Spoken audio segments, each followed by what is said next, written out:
Welcome back, everyone. We're here today with Mr. Githinji, and we've really been having a really interesting discussion about architecture, and he just gave some interesting thoughts about African architecture and what that means. So my question is, how do we finance it? How does financial literacy play a big and pivotal role in financing architecture? Um, is that to me as a consultant or to just projects generally? So I think maybe for both, but for a lot of people here, maybe as a consultant first. A consultant, yeah. Well, primarily we get our income from fees, yeah.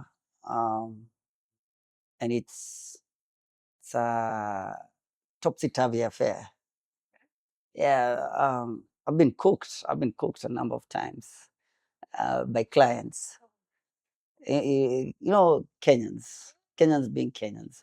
So you'll be told, hey, by the time you give me these drawings, I'll have this amount ready. Then because you've grown to trust this person over some period of time, You've bought into their vision and you've their bought into their dreams. vision and they've sold you their dream and you're actualizing it. You give out without the pay and then you follow up until it's forgotten entirely. So it's happened quite a number of times, but I've created systems where I guarantee that my payment comes out before any issuing of any drawings. I also know who jokes around. Again, everyone has a project. I'm sure even you have a project for me, right? Yes, I do. Yes, I do. Yeah, we'll talk after this. After this, we'll be there. Yeah, but you see, when we talk, with that project that you have in mind, I'll want to know how serious you are about it. Yeah, I'll listen to you because of my years of experience. I will give you an estimate of a budget that will be closer to the truth. Just some estimate. Give it to you. Tell you, hey, because you want to refurbish, say, this space, it will cost you this much because the scale of what you want to do will involve 1, 2, 3 things. Yeah. So with that in mind, you'll tell me, hey, okay, yeah, the idea I had is exactly what you've said, but I had not factored in the cost being that high. Yeah. I'll tell you not to worry. Would you like to phase it? Yeah. Or would you like to downscale it so that you get your space still working as well as you want it to, but maybe in a budget you can actually in a budget afford. that you can work with, yeah? Yeah. Then you give me your options.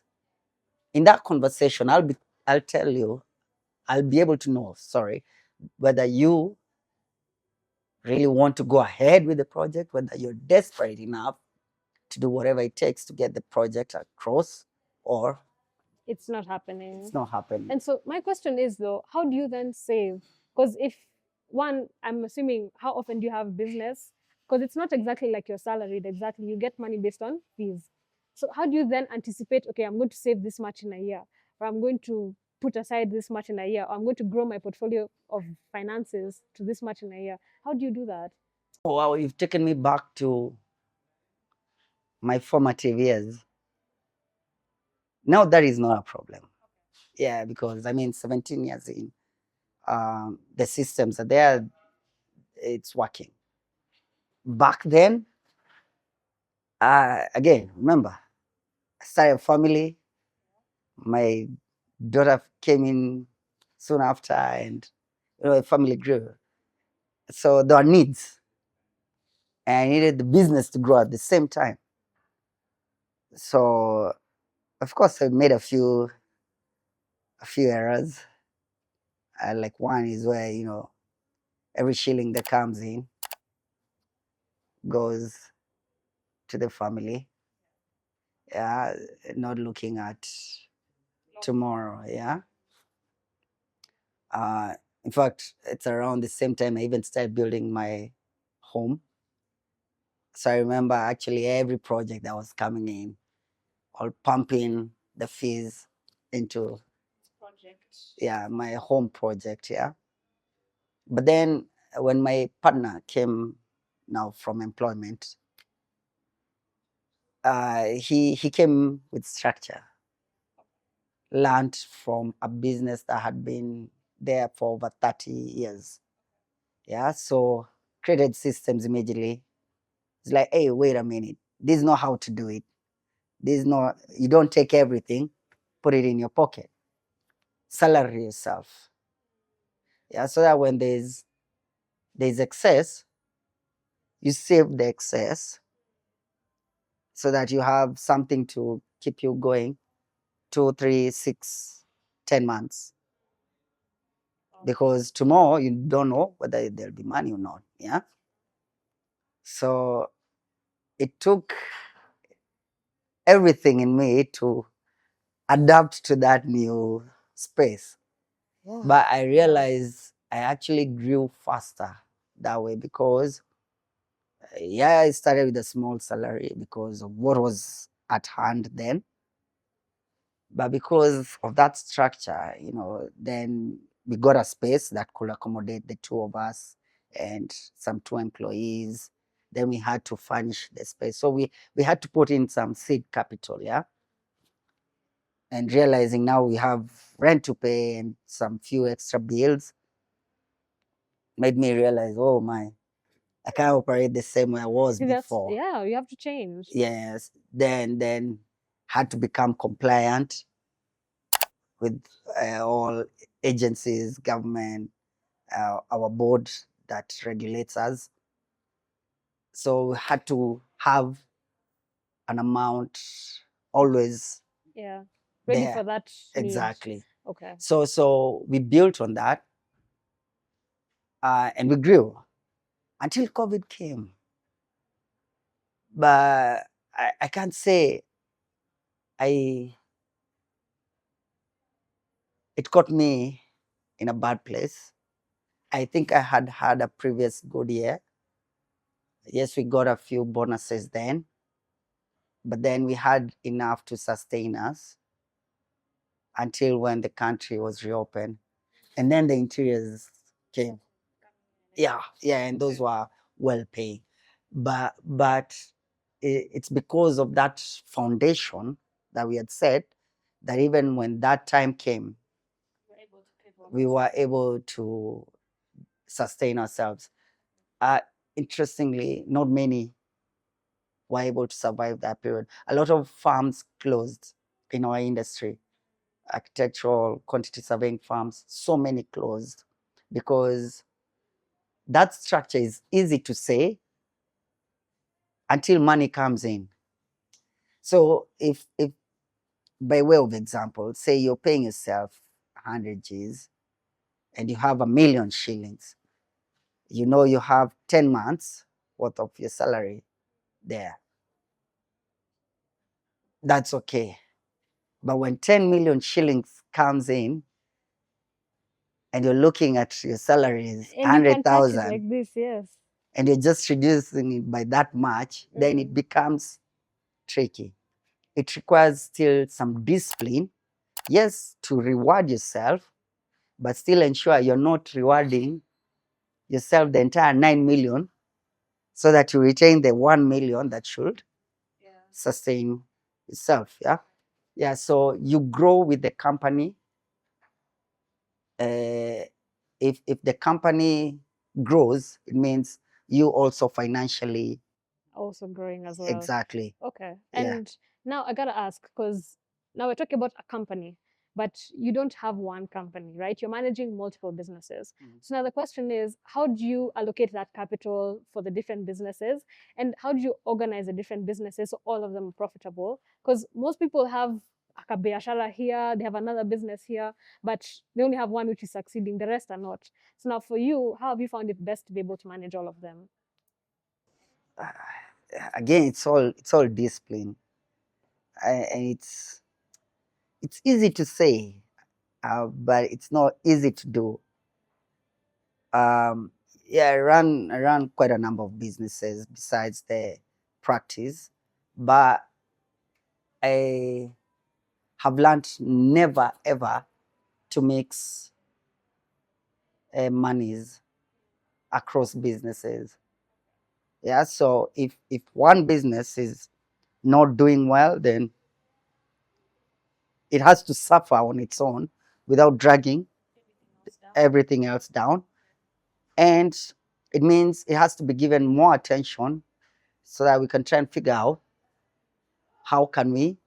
But how do you resist that urge? Because I'm assuming you're a business owner, you're seeing this one business you have is not doing very well, these other businesses are so profitable. You're like, I can just put a little money into this one. How do you resist that urge? Because you say discipline, but I can imagine it must be so hard to watch a business I'll struggle. tell you like one perfect example. When I was still early days practicing, I decided to also try my hand at farming. Every Kenyan I and know, right? farming, every Kenyan. So I had a schedule even. It's very structured. I'll go to the farm on Tuesdays, Thursdays, and Saturdays. Had my farm hand there, so I had my Excels. I had done my math, figured out how I'm gonna mint actually become the one success story. Forget Kenyans. Kenyans You had to do be it all different. wrong. You are Yeah, going to be different. I'm not that Kenyan. I'm gonna be different. So I had dedicated a capital for that, which I wasn't to add to it from any other source. It was to now grow itself through the farming until middlemen happened. I remember there's some 3 acres I had of dania, and I knew per section, as a sectionless, I was to make about 15,000 shillings. A section is like an eighth of sorts, yeah, like 15,000 shillings in every such section. So I was doing the math, and it was looking good. I was like, this is like 300,000 plus, yeah, in 3 months, because Dania takes that long to grow. And the much I'd invested wasn't that much, maybe like at most 60,000 shillings. So I was like, 240, 3 months, that's 80,000 per month. Now we can now start salarying again and, grow the business even more, get cows, whatever. Then middlemen showed up. Apparently they talk. I didn't know. I didn't know. They tell each other, no one should go to that farm and offer more than 7,000 shillings. So when I called them over, the first guy told me, hey, ndakupatia 7,000. I was like, wait a minute, 7,000 times how many sections? Like, hapana, 7,000 for the whole farm. Hey. It wasn't for each section. Wow. Like, what do you mean? I have spent 60. You give. So there was a neighbor next door who had goats. First, I chased them all because I realized they'd already made some impact. Yeah. Called a neighbor, told him, feed your goats. They look like they're skinny. I'd rather lose all that than give out my denier for 7,000 shillings. Yeah. So when I realized this is a hole, because it happened twice, 3 times actually. So just I to tried clarify, it. This is from 300,000 to 7,000 for the whole farm. For the whole farm, yeah. Yeah. You guys, this is what? And they tell you that because they know within 1 week the dania will start turning yellow. Oh. So you're desperate. Yeah. So even you're in a tight spot. Yeah. But 7,000, man, that's what? Yeah. So I was like, forget it. Had the goats eat, changed to spinach. They did the same thing on me. Skuma. I even tried marketing my stuff to zucchini and all that. Then I realized, wait a minute, who am I? I'm an architect, not a farmer. Forget this. shut down that entire operation. I want to put up some very nice, beautiful estate there that I've already designed. Let this one stay. It's okay. I'm not trying my hand at farming. So what I realized was that I need to plug that hole. Yeah, if it's not working, it's not working. Yeah, because again, you can be trapped in that cycle where it's failing, but you're still trying to hit at it to try and make it work. If it's not working, it's not working. You focus on what's working, grow it further, and if this works here and you can bring it to where it wasn't working, do the same. Yeah, Well, that's some really make it good easy for advice. yourself. Yeah. Yeah, and I Yeah. think maybe what you're saying really is how people grow into a legacy, right? So now I want to find out about more to do with your legacy, more to do with how you've now built the long-term part of your business. So yeah, we'll be back to hear about that. Even as a creative like Edward, being an architect, finance is such a big part of running a business. So I just want to thank you so much for your insights today. Next up, we're going to be talking about succession. We want to know, how do you build a legacy as an architect? Meet us back here for that.